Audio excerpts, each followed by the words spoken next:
Kalau teman-teman perhatiin, akhir-akhir ini musim kayaknya makin sulit ditebak. Kadang hujan deras banget sampai sawah tergenang. Belum lama kering, tiba-tiba hujan lagi.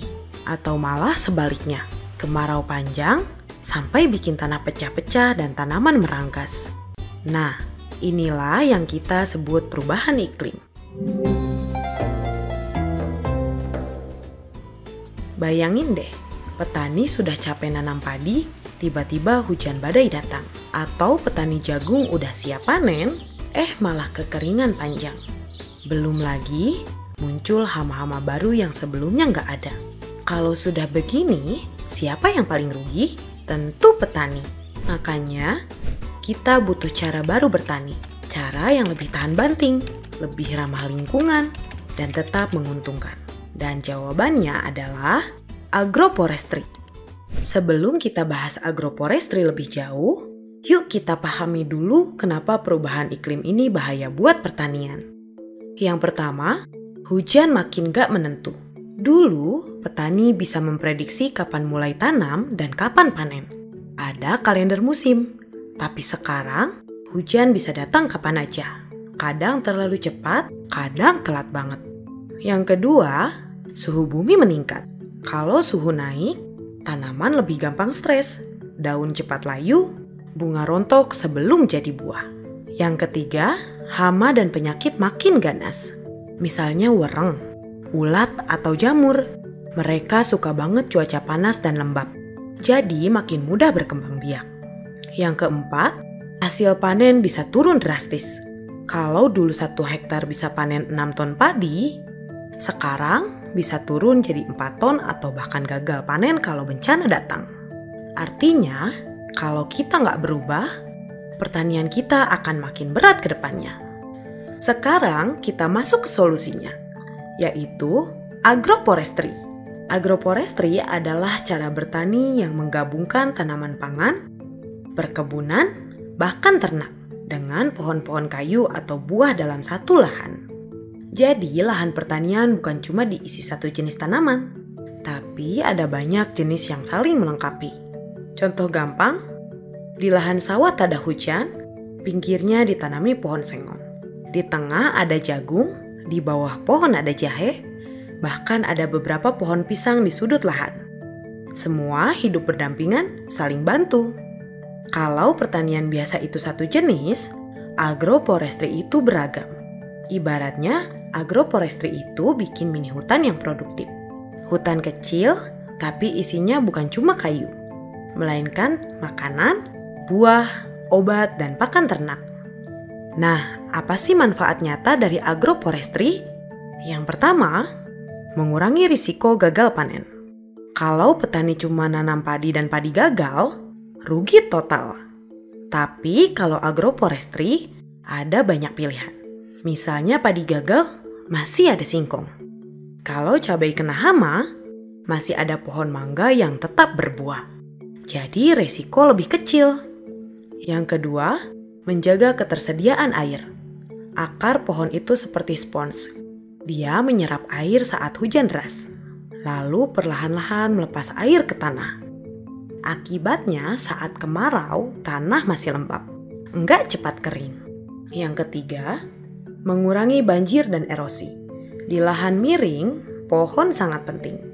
Akar menahan tanah supaya enggak longsor. Daun pohon juga menahan air hujan biar enggak langsung menghantam tanah. Yang keempat, mengurangi emisi karbon. Pohon dalam agroforestry menyerap karbon dioksida dari udara. Jadi, lahan pertanian agroforestry juga membantu mengurangi pemanasan global. Yang kelima, menjaga kesuburan tanah. Daun-daun yang gugur jadi pupuk alami. Tanah jadi subur tanpa harus selalu pakai pupuk kimia. Yang keenam, pendapatan lebih stabil. Karena hasilnya beragam. Ada sayur, buah, kayu, kopi, kakao, madu, bahkan susu dari ternak. Jadi, kalau harga cabai turun, petani masih bisa jual pisang atau kayu. Intinya, agroforestry bukan cuma ramah lingkungan, tapi juga ramah kantong. Nah, sekarang kita bahas tekniknya.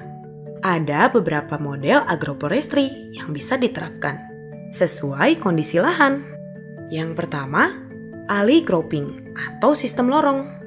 Caranya, tanaman pangan ditanam di lorong-lorong di antara barisan pohon. Misalnya, jagung atau kacang di tengah, pohon sengon di pinggir. Pohon memberi pelindung, tanaman tetap tumbuh. Yang kedua, tongia system. Ini teknik lama dari Asia. Pohon dan tanaman pangan ditanam bersamaan. Waktu pohon masih kecil, petani tanam padi atau sayuran. Pas pohon sudah besar, lahannya berubah jadi kebun kayu atau kebun buah. Jadi lahan gak pernah kosong. Yang ketiga, silvopastura. Cocok buat petani yang punya ternak. Pohon ditanam di lahan pengembalaan. Jadi, sapi atau kambing bisa makan rumput di bawah pohon. Sementara petani juga bisa panen kayu atau buah dari pohonnya. Yang keempat, kebun campuran atau multistrata. Konsepnya seperti hutan, ada tanaman tinggi, sedang, dan rendah. Misalnya kelapa di atas, kopi di bawah kelapa, lalu jahe atau kunyit di bawah kopi. Semua ruang lahan dimanfaatkan. Yang kelima, agroforestry perkarangan. Kalau punya pekarangan rumah, jangan dibiarkan kosong. Bisa tanam pohon mangga, cabai, kangkung, sampai tanaman obat. Meskipun kecil, hasilnya bisa buat kebutuhan sehari-hari. Kita lihat contoh sukses agroforestry di Indonesia. Di Jawa Tengah, petani kopi menanam kopi di bawah naungan pohon sengon. Hasilnya, kopi lebih berkualitas, tanah lebih lembab, dan petani punya tambahan penghasilan dari kayu sengon. Di Sulawesi, petani kakao menanam kakao bercampur dengan pohon pelindung. Meskipun musim panas panjang, produksi kakao tetap stabil. Di Jawa Barat, banyak pekarangan desa dipenuhi pohon buah, sayuran, dan tanaman obat. Keluarga jadi lebih sehat, tidak bergantung pada pasar. Bahkan di luar negeri, agroforestry sudah terbukti sukses. Di Kenya misalnya, petani menanam pohon akasia di lahan yang kering. Pohon ini bisa menyuburkan tanah, sehingga jagung dan kacang tetap tumbuh subur. Tentu, agroforestry juga punya tantangan. Yang pertama, petani butuh ilmu tambahan untuk menata tanaman supaya tidak saling berebut nutrisi. Yang kedua, butuh waktu lebih lama untuk pohon tumbuh besar. Jadi hasilnya tidak instan. Yang ketiga, pasar kadang belum mendukung. Produk agroforestry seperti kayu campuran atau hasil pekarangan kadang belum dihargai tinggi.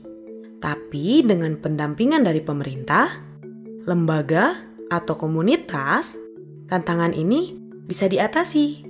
Jadi, jelas banget kalau agroforestry adalah solusi untuk pertanian masa depan. Dengan menggabungkan pohon, tanaman pangan, dan ternak, kita bukan cuma menghasilkan pangan, tapi juga menjaga lingkungan. Agroforestry bikin pertanian lebih tangguh menghadapi perubahan iklim, lebih berkelanjutan, dan tetap menguntungkan buat petani. Kalau kita mau bertani yang ramah lingkungan, ramah kantong, dan ramah masa depan, jawabannya adalah agroforestry.